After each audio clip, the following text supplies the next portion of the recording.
Good day sa ating lahat mga kaibigan. Nandito na naman tayo sa ating channel na Mercado Official po.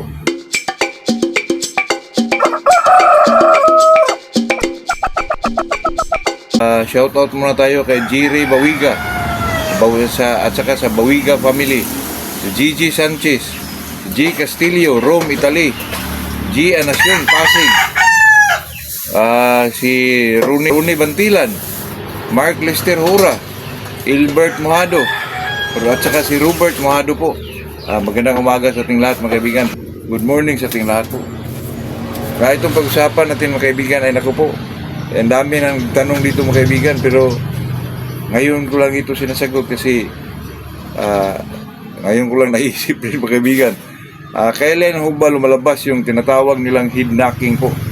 Yung head-knocking mga kaibigan, ayun yung galaw ng isang manok, lalo na pag nasa kondisyon na talaga sila mga kaibigan, yung papitik-pitik yung ulo mga kaibigan, yun ang head-knocking po. Makikita yan mga kaibigan pag kayo ay mag-quinting ng isang manok. Mag-umpisa tayo mag-quinting 3 days before, kahit hindi pa natapos yung pag-puwint ng isang manok, talagang makitaan mo ng manok na mag-head-knocking po.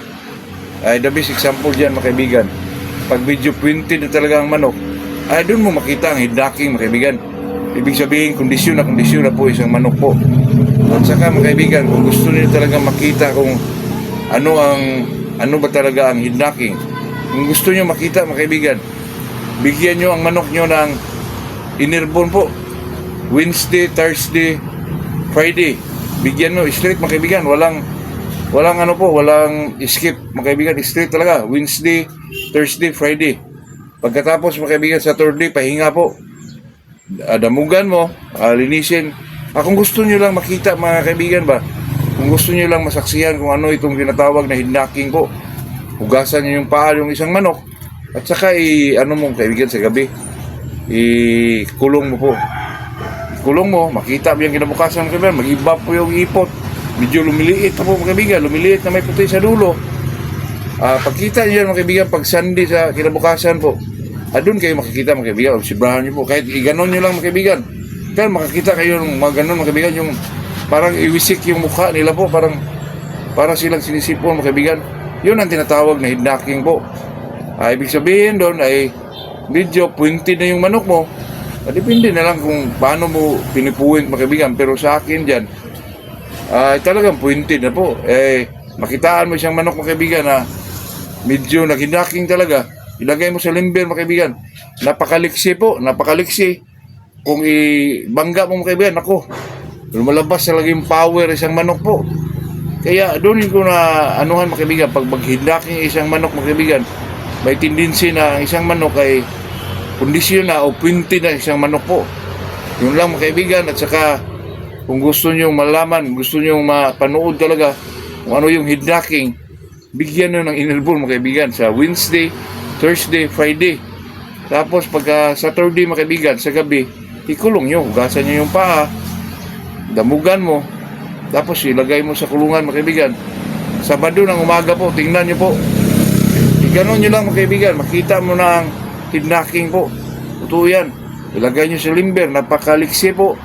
Gusto nyo ibangga, nako, super ang palo mga kaibigan.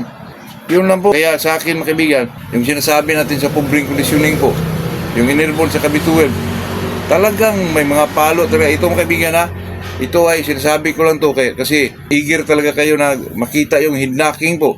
Gusto nyo talaga makita yung head-knocking. Yun ang gawin nyo mga kaibigan, bigyan nyo ng innerbone sa Wednesday, Thursday, Friday. Tapos ipahinga mo sa Saturday.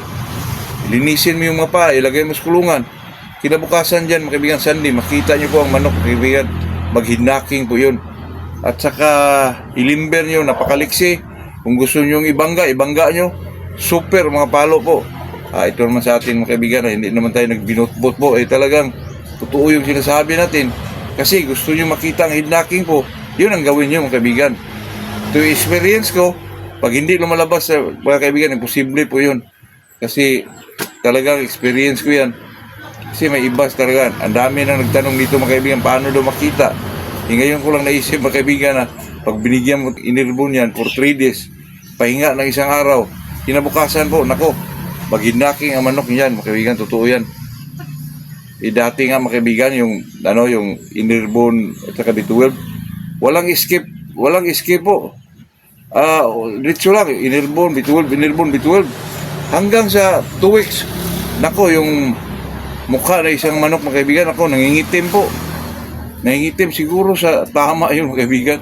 At talagang hidnaking lumalabas po, pero kung gusto, eager lang talaga kayo na makita yung hidnaking mga kaibigan. Successive nyo lang po, Innerbone. Wednesday, Thursday, Friday. Saturday, pahinga. Hugasan nyo rin ang paa. Ilagay nyo sa kulungan.